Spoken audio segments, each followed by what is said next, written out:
CST le 23 août 2012 à 10h20 que l'animateur et producteur Jean-Luc Delarue est mort, à l'hôpital américain situé en banlieue de Paris, à Neuilly-sur-Seine.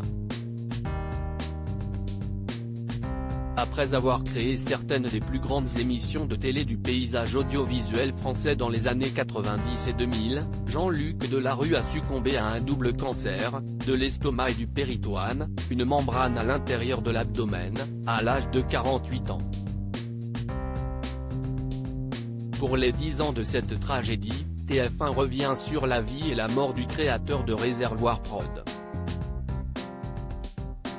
Une fin de carrière polémique avant sa mort, Jean-Luc Delarue a fait la une des journaux suite à divers scandales causés, notamment, par son addiction à la cocaïne et à l'alcool.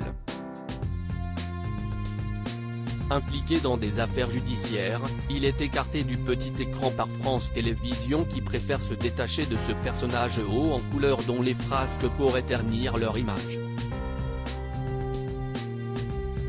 En 2011, Jean-Luc Delarue apprend qu'il a un cancer de stade 4 et que le pronostic n'est pas brillant. Voulant profiter de sa richesse tant qu'il en est encore temps, l'animateur et producteur dépense sans compter. Tout ce que je n'ai pas fait lorsque j'étais en bonne santé, s'y estime maintenant qu'il faut le faire, a-t-il ainsi déclaré à nos confrères du Point. Ce regain d'énergie arrive pourtant trop tard. Désormais désintoxiqué, Jean-Luc Delarue doit se battre contre un autre mal qui ne lui laissera que peu de temps avec les siens. Quelques années plus tôt, en 1994, il avait déjà voulu jeter un œil à ce qui nous attend de l'autre côté en fonçant sur un poteau avec sa voiture, dans laquelle se trouvait aussi sa fiancée Elsa Guyon et son demi-frère. Selon son ex-compagne, le producteur lui aurait lancé un « on serait mieux là-haut tous ensemble, non ?», avant de foncer dans le décor et de faire 3 tonneaux à la voiture. Tous les passagers de la voiture ont survécu, mais Jean-Luc Delarue avait peut-être là joué avec son destin et attiré la faucheuse plus tôt que prévu. Jean-Luc Delarue, je ne veux pas y croire quand ses forces l'abandonnent, sa femme Anissa Khelifi, qu'il a épousée quelques mois plus tôt seulement, veille sur lui et reste jusqu'à son dernier souffle. Avant que ce dernier n'arrive cependant, Jean-Luc Delarue a le temps de regretter une mort qui, finalement, arrive trop tôt. Je vais passer de l'autre côté. Je ne veux pas y croire. J'ai 2 personnes à qui je veux donner tout mon amour, mon fils Jean et ma femme Anissa. Point, ma vie, je veux ma vie, pas une fin de vie. Je pense à ceux que j'abandonnerai certainement, malgré moi, malgré mon amour vital pour eux. Pardon de vous infliger cette souffrance qui va fondre sur vous. Un matin d'août 2012, alors que sa femme est avec lui à l'hôpital, Jean-Luc Delarue meurt dans son sommeil, en paix selon Anissa, parce qu'il s'est endormi avec le sourire, expliquait-elle alors. Mais la paix ne durera pas bien longtemps puisque dès lors apparaissent des tensions au sein de sa famille, notamment entre ses parents, Jean-Claude Delarue et Maryse Samuel et sa femme Anissa Khelifi Delarue. Enterrement flou et conversion religieuse lors de la mort de son fils, Jean-Claude Delarue prend la parole en septembre 2012 sur Europe 1 pour expliquer qu'il n'a pas correctement pu faire le deuil de son fils, dont il n'avait pas été prévenu de l'enterrement dans les temps. Je lance un appel à ceux qui ont connu mon fils et qui peuvent m'aider à trouver des réponses.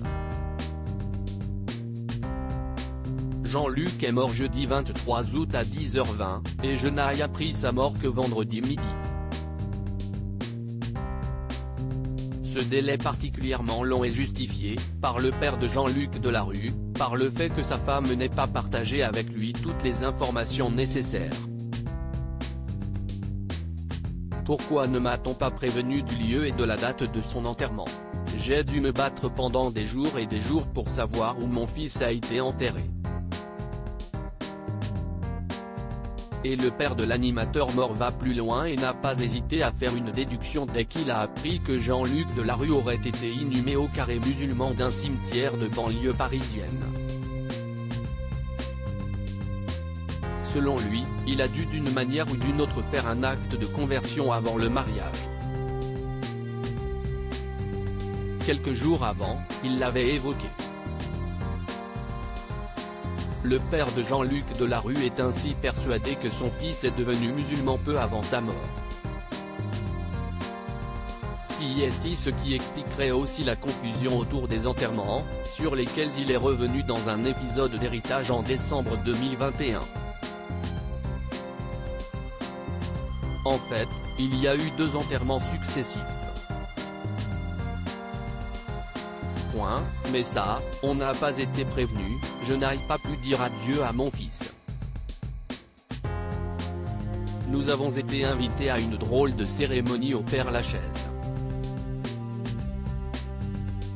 Nous étions devant plusieurs tombes, on ne savait pas laquelle était celle de Jean-Luc. Ce serait en réalité à un moment de recueillement devant une tombe anonyme dans laquelle Jean-Luc Delarue avait déjà été inhumé que les parents de l'animateur et producteur ont assisté. Peu de temps après, le cercueil sera par ailleurs déplacé pour atterrir dans le carré musulman du cimetière de Thiais, sans que ses parents ne soient avertis. La veuve de Jean-Luc Delarue n'a pas tardé à répondre à ces propos. Concernant la conversion religieuse de son mari décédé, elle a expliqué dans un communiqué à l'AFP. Jean-Luc Delarue ne s'est pas converti l'islam comme le suppose Jean-Claude Delarue.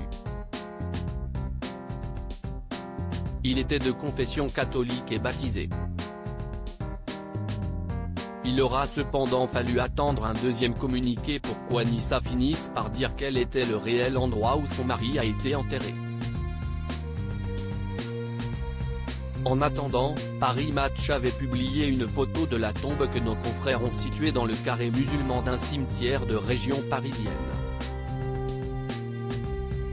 Dans le second communiqué, Anissa explique que cette tombe n'était que le caveau familial, et avait ajouté « La volonté de son époux étant d'être inhumé dans un lieu choisi par son épouse pour reposer à ses côtés, Madame Delarue se réserve le droit, pour respecter ses dernières volontés, de le transférer soit dans son caveau familial prévu à cet effet, soit dans tout autre endroit qu'elle choisira ».